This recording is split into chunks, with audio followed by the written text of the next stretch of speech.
नमस्कार. सध्या महाराष्ट्र लोकसभेच्या निवडणुकीदरम्यान सर्वाधिक चर्चा आहे ती म्हणजे बारामती लोकसभा मतदारसंघाची. कारण या ठिकाणी पवार कुटुंबामध्ये ननंद भाऊजाईमध्ये मोठी टक्कर आणि प्रतिष्ठेची टक्कर पाहायला मिळते. आणि याच दरम्यान प्रचारादरम्यान अजित पवार, सुप्रिया सुळे आणि रोहित पवार यांच्यामध्ये जोरदार तू-तू-मैं-मैं बघायला मिळाली.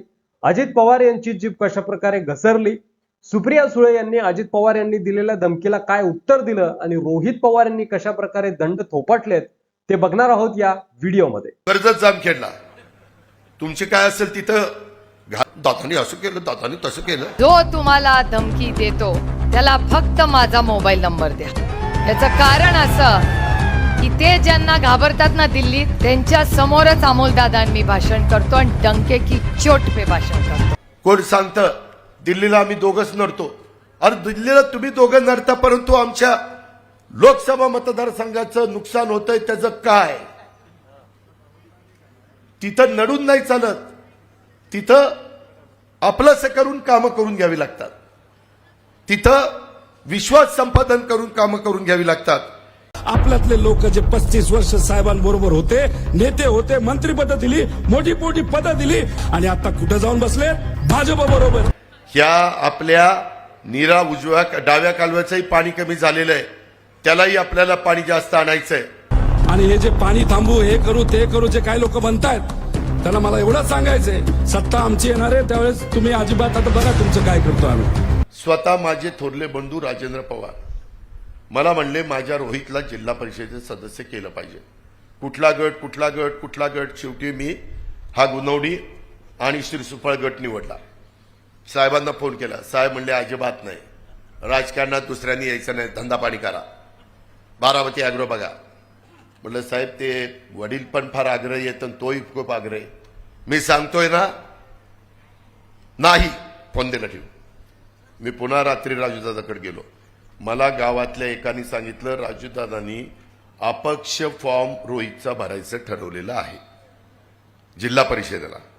हे सगळं गुणगान गातायत ना, दादानी असं केलं, दादानी तसं केलं. पण जिल्हा परिषदेचं अपक्ष उमेदवारी लढायचं ठरवलेलं होतं. सूचक म्हणून पण सांगतो, भाऊसाहेब भालचंद्र काटेला सांगितलं, तो त्याच्या एकदम राईट हँड आहे, एकदम एकदम म्हणजे असं. मी साहेबांचं न ऐकता परस्पर एबी फॉर्म तर माझ्याच हातात. म्हणलं धर बाबा, भर बाबा, आणि त्याला तिकीट दिलं. नंतर ती म्हणला दादा मला हडपसरला उभं राहायचं. अरे म्हणलं एकाच जिल्ह्यामध्ये आपण सगळी लोक म्हणतील पवाराशिवाय यांना कोणी दिसत नाही का? तू असं कर, तिकडं कर्जत जामखेड एक दुष्काळी भाग आहे, तिथं तू उभं राहा, तिथं काम कर. तिथं माझंही काम थोडं बहुत आहे. मागं काही मंडळी मला पण तिथं उभा, काही मंडळी नाही, हे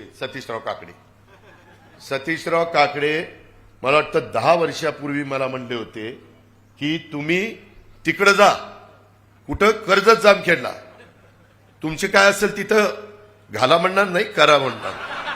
काय काम करा, काम करा. आणि इथं कोण द्या, सुनेत्रा पवार द्या. हे आमचे विरोधक द ग्रेट सतीश काकांनी मला, काकडे साहेबांनी सल्ला दिलेला होता.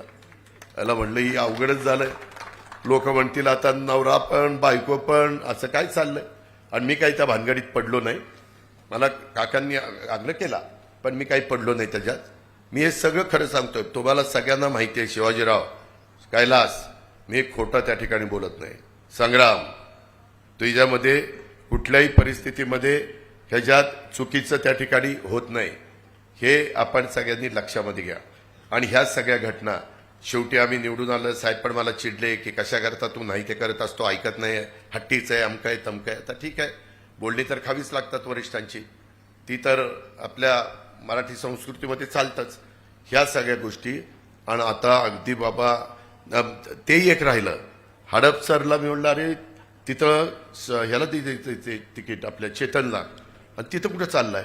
नाही म्हणलं माझ्या सासऱ्याचा मगरपट्टा आहे, तिथं मला सोपं जाईल. अरे म्हणलं मगरपट्ट्यावर कसं काय हडपसर जुळायचं?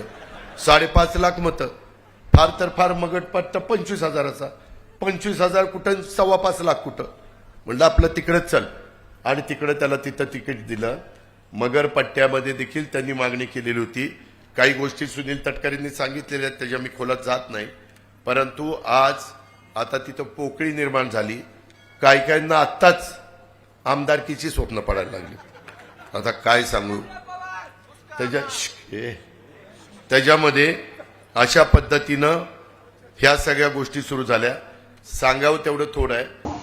तर हा रोहित पवारांच्या उमेदवारीचा विषय अजितदादा पवार यांनी आजच्या या सभेमध्ये मांडला आणि रोहित पवारांच्या उमेदवारीला शरद पवारांचा विरोध असताना रोहित पवार हे अपक्ष फॉर्म भरणार होते. त्यांचे वडील म्हणजे राजेंद्र पवार माझ्याकडे आले होते आणि मी त्याला फॉर्म दिला म्हणून तो जिल्हा परिषदेवर निवडून आला होता. अशा प्रकारची जी स्टोरी आहे ती अजितदादा पवार यांनी सांगितली रोहित पवार यांच्या उमेदवारीबाबत.